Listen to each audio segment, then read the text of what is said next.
WQCT Q96.5. 10:23, and we're in the middle of the medical hour here today on a Wednesday, brought to you by the medical specialty clinics at the Bryan Hospital and the community health professionals.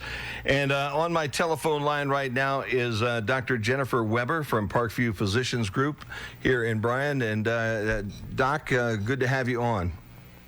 Thank you. It's nice to be with you. Let's talk a little bit, because this has become a situation where I don't know that anybody can get away from a conversation as to, how we're dealing with this virus, who's sick, who's not sick. What are you seeing right now at Parkview? Well, we're seeing a lot of people that are nervous about COVID-19, of course, and some people have symptoms that lead us to believe that they could have infection, and a lot of people that have normal flu or upper respiratory symptoms that may not. And so trying to separate out those patients is a big task, and we're doing our best to do that. Wow, how do you go about that? Because it has been a pretty robust flu season this year. It has. So one strategy that we've taken through Parkview Physicians Group is we're splitting up clinics into both respiratory clinics and non-respiratory clinics. So if you have respiratory symptoms like a new onset of cough, runny nose, sore throat, or even diarrhea, which is now a symptom that we're recognizing with COVID-19, then we're asking patients to go through the respiratory clinic, which here in Bryan is the walk-in clinic entrance at the east entrance, and in Archibald is the same. It's their walk-in clinic there in Archibald. If they have non-respiratory symptoms, like they have other concerns with urinary tract infections or rashes, things like that, then we're trying to keep those patients' safety in mind and isolating them into a non-respiratory clinic. Here in Bryan, that's the main entrance of our building, and in Archibald, it is also at the Archibald Family Medicine Office that they will be kind of isolating and keeping those patients safe, away from the respiratory patients. Wow, what a job, huh?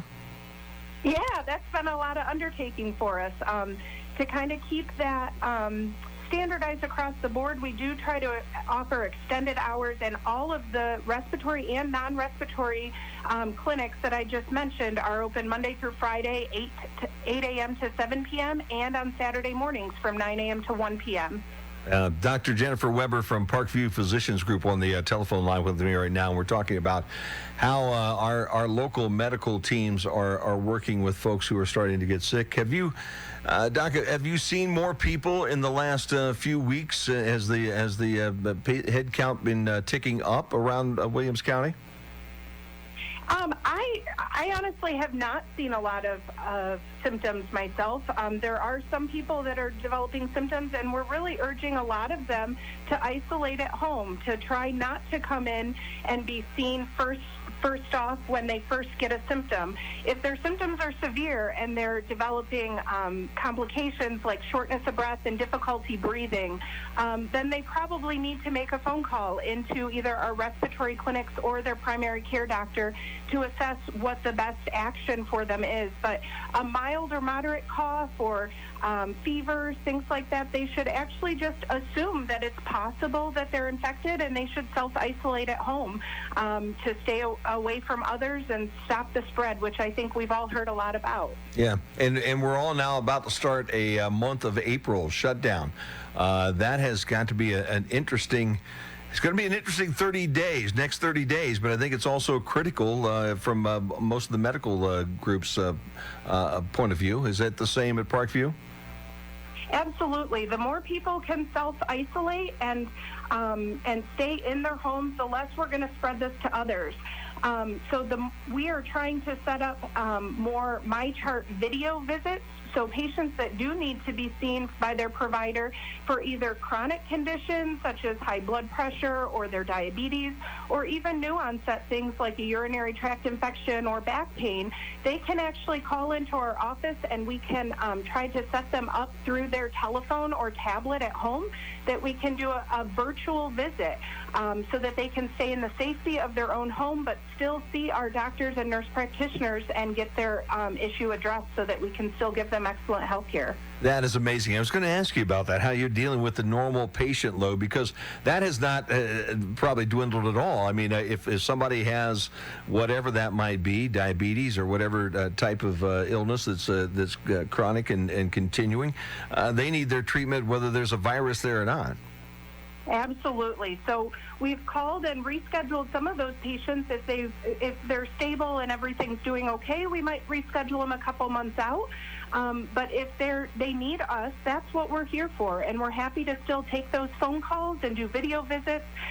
If absolutely needed, we will see them in person. But if we can keep them safe at home, that is our main goal. This does seem to be, for the most part, and we don't want to lose track of that, as serious as what this is, for the vast majority of the people that do come down with this virus, they don't have a dramatic illness. They recover, and they do get through this whole thing. And I think panic is something that worries me just a little bit now. Absolutely. I'm actually seeing a lot of patients for the anxiety that comes along with this as well. But that's correct. Most people that get this virus actually have mild or moderate symptoms. Fortunately, in children, it's very mild for most children, and sometimes they can carry it and spread it to others, and they don't even develop many symptoms, or they might just have a runny nose or a sore throat, and it's quite mild. In adults, we see a little bit more symptoms, and we definitely want to watch out for elderly patients over the age of 65, or patients that have other what we call comorbidities. They have chronic medical conditions, especially that affect their lungs or put them at higher risk. So COPD or asthma, along with diabetes, and even uncontrolled high blood pressure can put them at higher risk of this attacking their body a little bit harder. Wow. Gosh, now there is a test that's out there, okay? But you at Parkview are not administering these tests. So if somebody thinks that they have this and they immediately go down to Parkview because they think they're going to be tested, they're incorrect in that assumption. That's correct. So there are tests that are out there, but right now the availability is really, really low, as most of those testing supplies are being diverted to places like New York that are really having high incidence of COVID-19.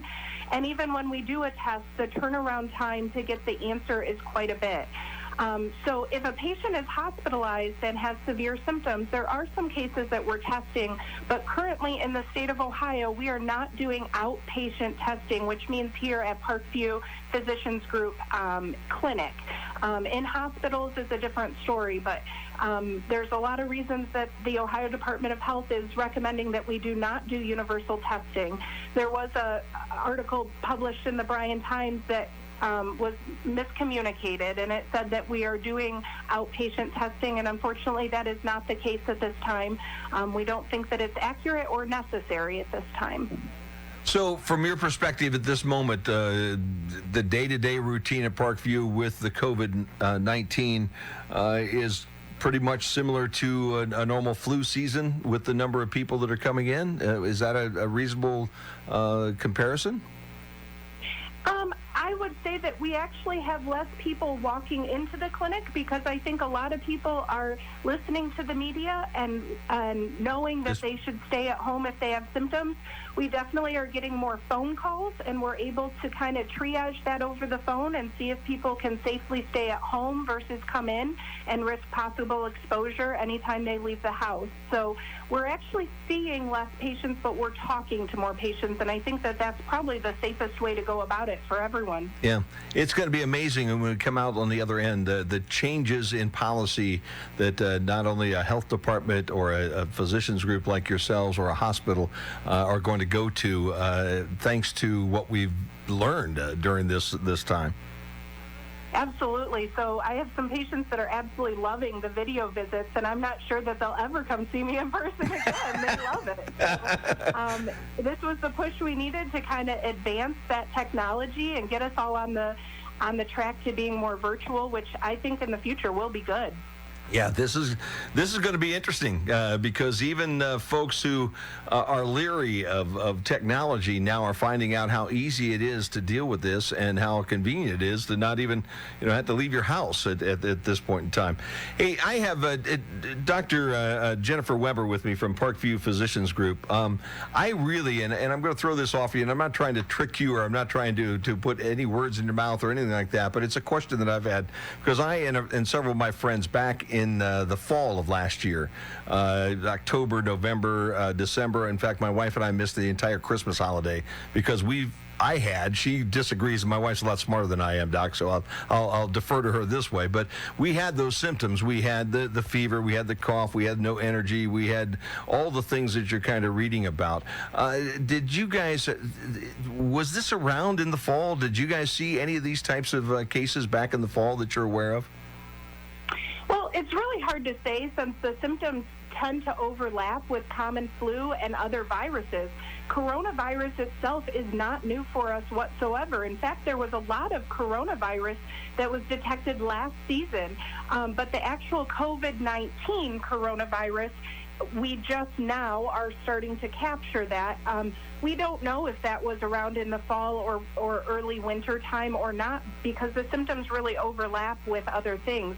The thing to keep in mind is that we do not have a current treatment. We don't have a medicine that makes this go away. Yeah. So that's another reason we're not testing everyone is because it doesn't change the outcome. We don't have a magic medicine that if you test positive, we can take it away.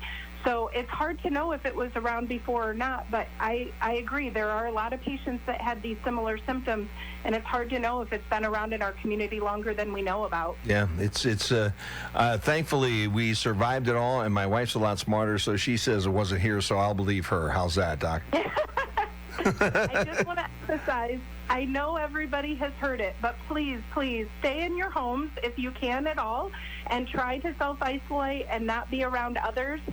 Even doing small get-togethers with family can be dangerous and spread this. The hand washing for 20 seconds at a time, I can't emphasize that enough, and trying not to touch your face, and that will keep you and your family healthy. Wow, yeah, and I think that's something that we have seen quite a bit of in Northwest Ohio, but it's going to be difficult, I think, for everybody to go for 30 more days after we've been down a couple of weeks. It already seems like it's been more than 30 days already. It sure does. Dr. Jennifer Weber, before I let you go, one last time, if somebody feels like they might have this or would like to know more about it, your best advice to them right now before I let you go. Yeah, so for any more information, we really recommend you go to www.parkview.com. If you need to talk to a provider, you can call their primary care provider's office, or if you need a provider near you, you can call 877-PPG-TODAY. And we can get you linked up with somebody in the area if that's what you need. We're here for you. Fantastic. Did we miss anything, Doc? No, I think that covers it. That sounds good. That means that they've given me good notes and they pointed me in the right direction today. How's that?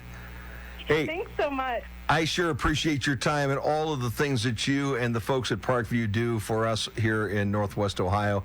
Thanks for trying to fix all our boo-boos all the time. Absolutely. It's our pleasure. Dr. Jennifer Weber from Parkview Physicians Group has been our guest. I'm going to go to commercial break, and when I come back, Chad Tinkle, President and CEO of Community Hospitals and Wellness Centers, will be on the line, and we'll talk about what he's seeing at the hospital nowadays. 10:36, you've got the Q 96.5.